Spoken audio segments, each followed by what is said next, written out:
Posture matters. I know some of you are immediately like, what? Wait, maybe I should sit up in my seat. That's not what I'm talking about. Although I think there's wisdom in that. Posture matters. As a matter of fact, some of my friends that, are really deep into yoga, I don't care what your position is on that. They are, though, they talk about how posture inside of their yoga practice matters. How whenever you allow your heart to be opened up by pulling your shoulders back, it actually causes you to be able to breathe more fluidly. That even the head lightly put up allows the breath to come in and to move out in a much more fluid way. And I don't know if you notice this or not, but oxygen kind of matters for us humans. And the more easily that it flows into us, the more that our muscles are able to receive strength, the more that our energy is able to increase, the more that we can orient that energy for Christ-like things. Posture matters. But I'm not just talking about the way that you sit. I'm not just talking about the etiquette of the way that you walk.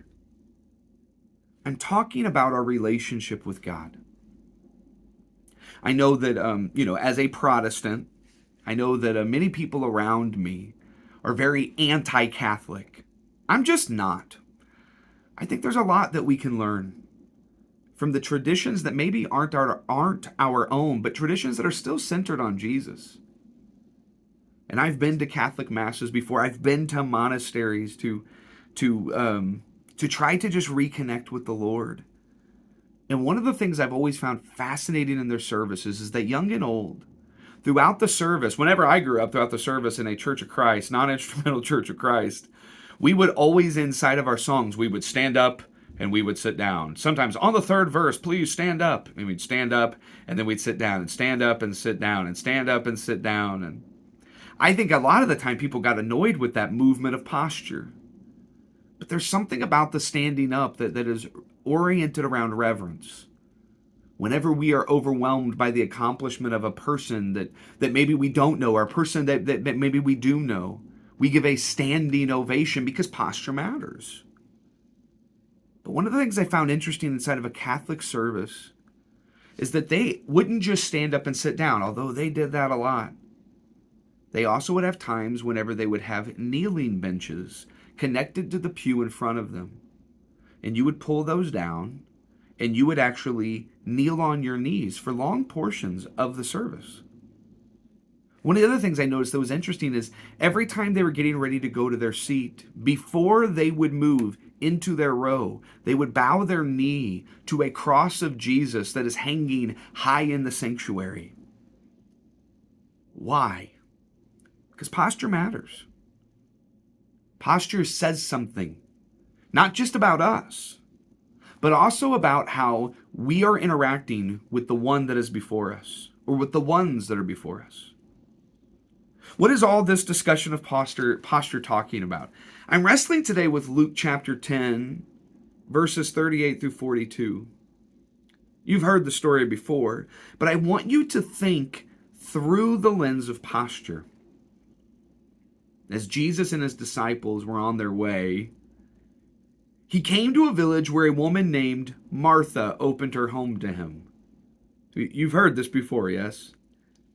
Martha, the gift of hospitality, opening her home to Jesus and his disciples. Not a couple of people, quite a few.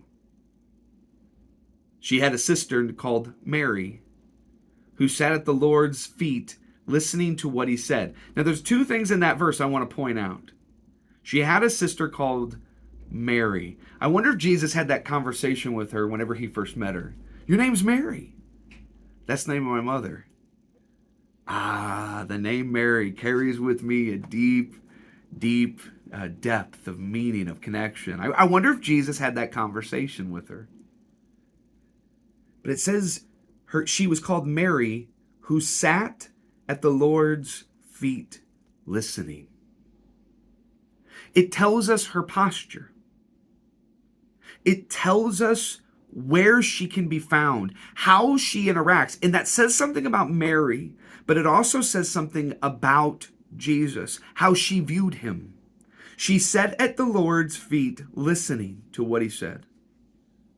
But Martha was distracted by all the preparations that had to be made. Oh, I have 13 people that just showed up. I've got to go over here and make sure that the floor is clean. I have to make sure I wipe down the table. I have to make sure that I get the food ready. I have to make sure the bowls are ready. I make sure there's enough napkins. I have to make sure. And her posture is one of frenzy. It's one that isn't even able to create space for eye contact. There's too much to do. Too many places to go.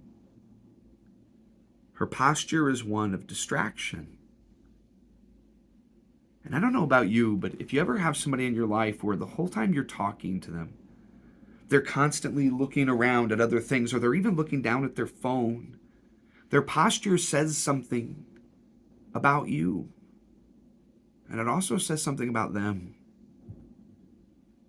Here's a little nugget that we get from Mary and Martha.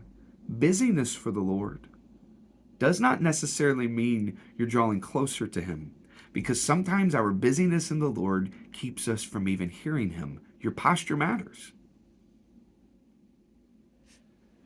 Finally, Martha gets upset.